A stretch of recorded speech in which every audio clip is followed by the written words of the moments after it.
So next topic is accounts of general insurance company. ठीक है, general insurance companies.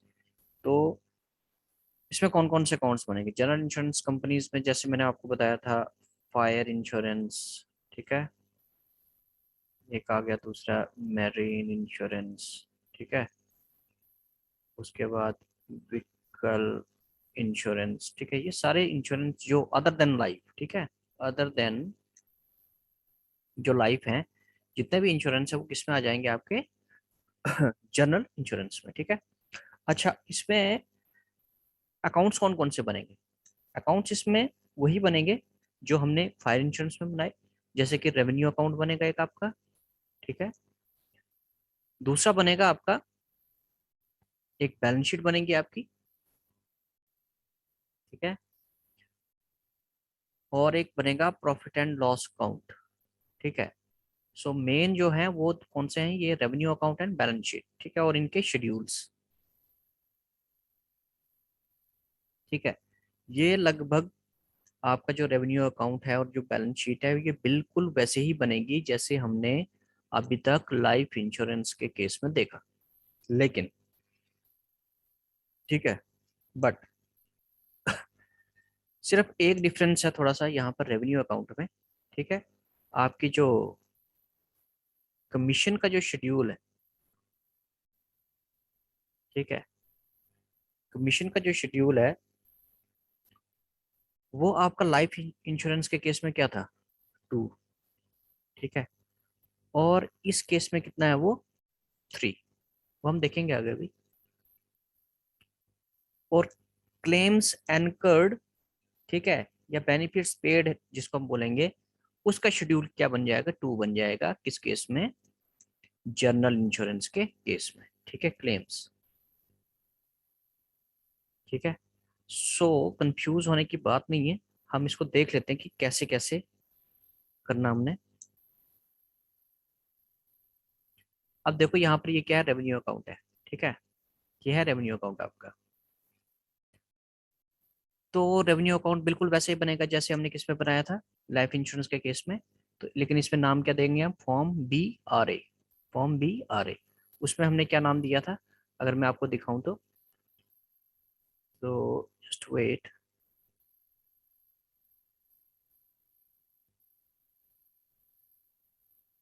ये रहा। ठीक है, फॉर्म ए आर ए दिया था इसमें नाम हमने। ठीक है, सो प्रीमियम देखो यहाँ पर क्या है? ये है 1 शेड्यूल। कमीशन का क्या शेड्यूल है? 2। ठीक है, ऑपरेटिंग इंश्योरेंस का 3 है। ठीक है, बेनिफिट पेड्स का क्या है यहाँ पर? 4 है। ठीक है, ऑपरेटिंग एक्सपेंसेस का 3 है। तो 1 से लेकर 4 तक शेड्यूल है हमारे पास रेवेन्यू अकाउंट के। लेकिन अब इस केस में क्या है? एक तो हमने फॉर्म नाम दे दिया इसका, फॉर्म बी आर ए। ठीक है, रेवेन्यू अकाउंट तो ठीक है, लेकिन फॉर्म बी लिया है नाम इसको। सो क्लेम्स एनकर्ड का जो शेड्यूल है वो है शेड्यूल नंबर 2। ठीक है, बनेगा वैसे ही जैसे हमने बनाया था। कमीशन का जो शेड्यूल है वो कितना है? वो है 3। ठीक है, वो कितना है? वो है 3।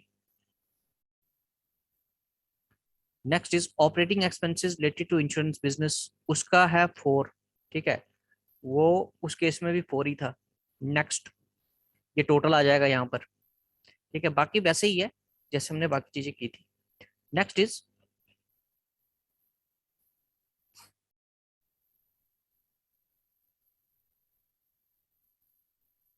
ओके, सो यहाँ से निकल जाएगा हमारे पास, ये अप्रोप्रिएशन है हमारे पास नीचे। ठीक है, तो ये 4 शेड्यूल है यहाँ पर। नेक्स्ट है आपका बैलेंस शीट है। इस उसमें नाम दिया था फॉर्म ए बी एस, और यहाँ पर नाम दिया आपने form B B S. Right, so अभी देखते हैं इसमें क्या क्या है। कि जैसे कि आपका सोर्सेज ऑफ फंड्स, ये भी ये भी सिमिलर है जैसे हमने पिछले उसमें किया था। शेयर होल्डर फंड, उसमें शेयर कैपिटल शेड्यूल नंबर 5। बाकी सारा सेम है यहाँ पर। Reserve and surplus 6, borrowing 7, investment loans fix asset 10, cash and bank balances 11, advances and other assets 12। ठीक है, other current liabilities 13, provisions is 14, right? So this is balance sheet, ये तो बिल्कुल सिमिलर है. Miscellaneous expenditure to the extent not written off और adjust is 15 and this is total. ठीक है, ये टोटल आ गया आपका. ये है, ये टोटल आ गया किसकी साइड का आपका, सोर्सेज मींस लाइबिलिटी साइड का टोटल है यहाँ पर, और ये है आपका एसेट साइड का टोटल. ठीक है, तो ये बिल्कुल सिमिलर है जैसे हमने पिछले लाइफ इंश्योरेंस के केस में किया. ओके, बाकी शेड्यूल वैसे ही बनेंगे. ठीक है, सिर्फ रेवेन्यू अकाउंट में जो डिफरेंस था वो मैंने बताया आपको. ओके जी, तो अभी हम देखेंगे क्वेश्चन आपका जर्नल इंश्योरेंस से रिलेटेड. ठीक है, अभी तक हमने किया लाइफ इंश्योरेंस से related. So prepare the fire insurance revenue account of Jasmine fire insurance company limited as per IRDA regulation for the year ending 31st March 2018 from the following details. Claims paid is 5 lakh, legal expenses regarding claim is 10,000, premium received 12 lakh 50,000, reinsurance premium paid this, commission is this. Okay, next is expenses of management is 2 lakh, provision again against unexpired risk as on this. ठीक है, ये provision बनाया हुआ है. ठीक है, claims unpaid, opening balance claims का और ये क्लोजिंग बैलेंस क्लेम्स का. ठीक है, so provide for unexpired risk at the rate of 50% less insurance reinsurance, 50% less reinsurance. So unexpired risk हमने कितना प्रोवाइड करना है, 50%, ये इसने बोला हुआ है. ओके, अब देखते हैं इसको करना तो कैसे. ये आपका रेवेन्यू अकाउंट है. ठीक है, तो हमने पहले बनाना है शेड्यूल नंबर 1. ठीक है, तो ये है आपका schedule number 1, that is premium, right. So premium earned, premium received लिखो यहाँ पर सबसे पहले, premium received, premium received. so premium received is 12,50,000, 12,50,000, right. Next is less reinsurance premium, less reinsurance दिया हुआ ना, reinsurance प्रीमियम, वो कितना है हमारे पास 50,000, तो 50,000 यहाँ से माइनस कर देंगे, राइट. तो कर दो माइनस, ये आ जाएगा कितना, 12 लाख. सो this is premium received. Next is ये नेट प्रीमियम आ गया आपके पास. अब एक और चीज है adjustment,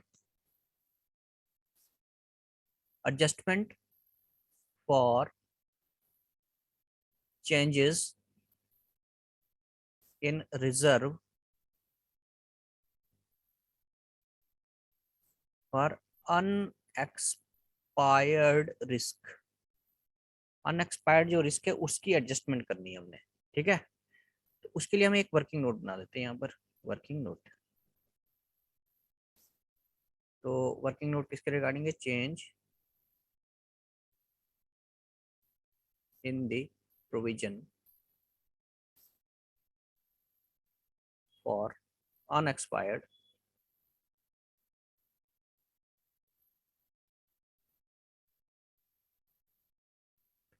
risk. Okay, unexpired risk. ठीक है, so unexpired risk on 31st March 2018, unexpired risk कब, 31 मार्च 2018 को कितना था. ठीक है, वो था हमारे पास 50% क्रिएट करना हमने. ठीक है, किसका 50%, 12 लाख का. क्वेश्चन में लिखा हुआ है ना, क्वेश्चन में क्या बोला हुआ है, क्वेश्चन में बोला है provide and for unexpired risk at the rate of 50%. ठीक है, लेस री इंश्योरेंस. तो 50% हमने इस पे प्रोवाइड करना है, मींस 50% का हमने इस पे रिजर्व बनाना है. तो इस पे 50% बना दो जी रिजर्व. ठीक है, तो कितना आएगा ये आ जाएगा आपके पास 50%, 6 लाख. ठीक है, नेक्स्ट है less, less unexpired risk reserve. On 1 अप्रैल 2017 को कितना था हमारे पास अमाउंट? 5,75,000। ठीक है, 5,75,000। Provision against unexpired risk on 1 अप्रैल 2017 5,75,000 था हमारे पास। ओके, तो इसको क्या करना, हमने माइनस करना ऊपर से। तो माइनस करने के बाद आ जाएगा 25,000। 25,000 ये वाली चीज आपको क्वेश्चन में गिवन है। So this is change in the provision for unexpired risk. Change in the provision for unexpired risk, यही हमने कहाँ लिखना है? ये वाला जो अमाउंट है इसको हमने कहाँ लिखना है? इसको लिखना है हमने यहाँ पर। ठीक है, ऐसे लिखो इसको। तो लिख दो यहाँ पर 20, चलो इसको हम रेड में ही लिखते हैं, 25,000। Okay, and total is, total कितना होगा इसको प्लस करना हमने यहाँ पर। टोटल कितना आ गया? टोटल आ गया जी हमारे पास, प्लस नहीं करना, माइनस करना है बेटा इसको। ठीक है, इसको हमने क्या करना है? माइनस करना है। तो ब्रैकेट में लिखेंगे 11,75,000। ठीक है, 11,75,000 एडजस्टमेंट कर दी हमने इसकी। ठीक है, okay. Next, so next is schedule number 2, claims anchored. तो अभी हम क्लेम्स निकालेंगे। तो सबसे पहले क्लेम्स पेड, देखो जी, क्लेम्स पेड। ठीक है, तो क्लेम इंक्लूडिंग लीगल चार्जेस, इसमें लीगल चार्जेस भी आपने इंक्लूड करने हैं। ठीक है, तो क्लेम कितना हमारा 5 लाख प्लस लीगल चार्जेस कितने 10,000। ठीक है, वो भी इसी के साथ में आ जाएंगे, right.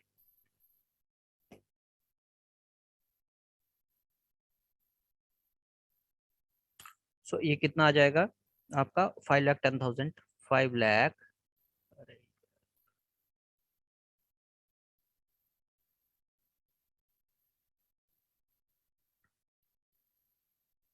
10,000। Okay,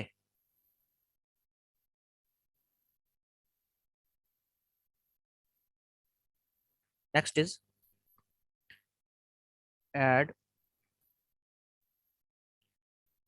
claims outstanding at the end of the year.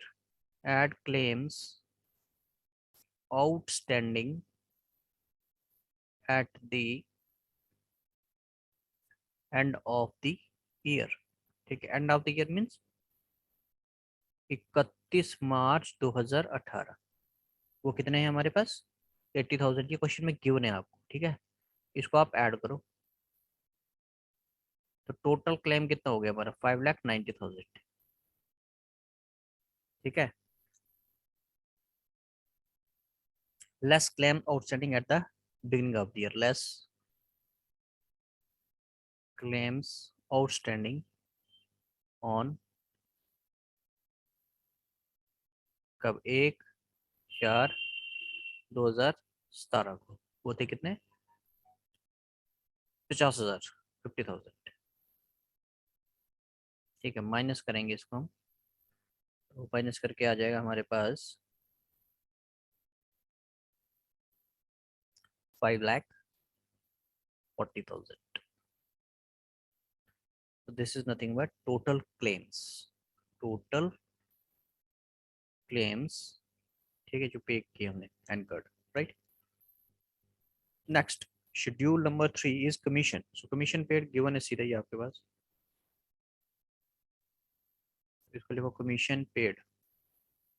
सो कितनी कमीशन है आपके पास? 3 लाख, ये गिवन है सीधा सीधा, लिख दो 3 लाख इसको। ठीक है, अच्छा यहाँ पर 3 0 कॉमन लिए हुए हैं, वो ऐसा नहीं है, पिछले क्वेश्चन में लिया था हमने। तो यहाँ पर ये सीधा ही चलेगा।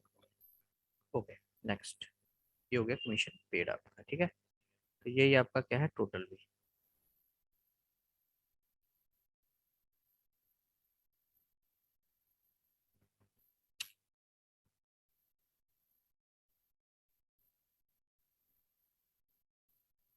तो यही आपका 3 लाख टोटल भी। Next is operating expenses. तो expenses of management is given, expenses of management is given. So how much it is? 2 lakh, 2 lakh रुपया है ये। So ये यहाँ पर आ गया, ठीक है। So this is whole about this question. ये शेड्यूल हमारे सारे बन गए हैं, ठीक है। अब हमने क्या करना है, इनको रेवेन्यू अकाउंट में लिखना है, ठीक है। तो लिखो यहाँ पर। सो इसको काटे के पहले हम, तो लिख दो जी, प्रीमियम अर्न सबसे पहले, प्रीमियम अर्न है, ठीक है। नेट जिसको हम बोलते हैं, schedule number 1, and amount is 11,75,000, 11,75,000, ठीक है। ये है आपका ये वाला शेड्यूल। कहाँ गया, 11,75,000, ये वाला अमाउंट टोटल।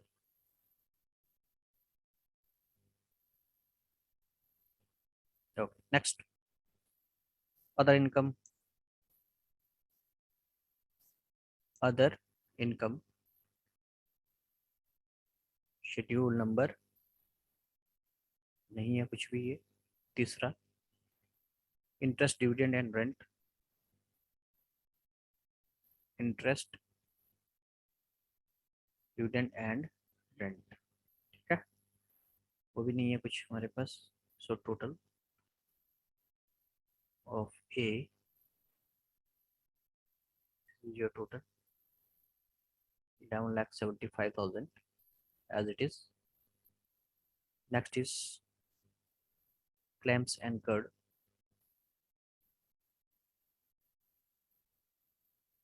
Claims कितने हैं, schedule number 2, right, 5,40,000। Number 5, commission. Commission is rule, schedule number 3, 3 lakh. 6th point, operating expenses, operating expenses, schedule number 4 is 2 lakh.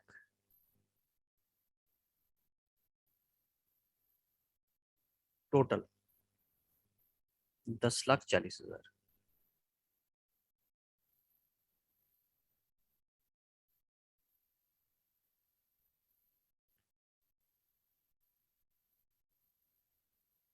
This is total of P. Operating profit आ जाएगा अब नीचे आपके पास, ठीक है। Operating profit is equal to A minus B. So A minus B करो, ठीक है। 10,40,000 ये हो गया, 6, 6, 12, 13, ठीक है। 1,35,000, 1,35,000। This is your A, this is your A and this is your B. ये आ गया आपके पास प्रॉफिट। सो ये था क्वेश्चन आपका जनरल इंश्योरेंस के रिगार्डिंग।